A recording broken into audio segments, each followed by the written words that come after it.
Hello everyone. Day 18ला आपण hanging बीड्सचे type पाहिले. Day 19ला आपण कटवर्क पाहणार आहोत. कटवर्कसाठी चेक्स आखून घ्यायचा आहे. पूर्ण चेक्सला बेसिक चेन स्टिच टाकून घ्यायची आहे. स्टिच टाकताना सेम साईजचा लूप तयार करायचा आहे. इथे चेन स्टिच साठी 23 नंबरची सुई वापरली आहे आणि A1 कंपनीचा मोतीचा जरी थ्रेड. चेक्स बेसिक चेनने कंप्लीट करून घ्यायचा आहे. चेक्सचे कॉर्नर अगदी व्यवस्थित करायचे आहेत. पूर्ण चेक्स कंप्लीट झाल्यानंतर एंड नॉट टाकून स्टिच लॉक करायची आहे.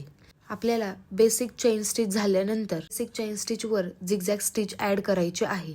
झिगझॅग स्टिच समान आकाराची पाहिजे. सेम व्हिडिओत दाखवल्याप्रमाणे पूर्ण झिगझॅग स्टिचने चेक्स कंप्लीट करायचा आहे. झिगझॅग स्टिच कंप्लीट झाल्यानंतर अगरबत्ती पेटून घ्यायची आहे आणि चेक्सच्या मध्ये कटरने कट करून चेक्सच्या मधलं राहिलेलं फॅब्रिक अगरबत्तीने जाळून घ्यायचं आहे. फॅब्रिक जाळताना एकदम केअरफुली काम करायचं आहे जेणेकरून चेन स्टिचला थोडाही धक्का लागणार नाही. एक एक चेक्स मधला बॉक्स जाळून कटवर्क कंप्लीट करायचं आहे.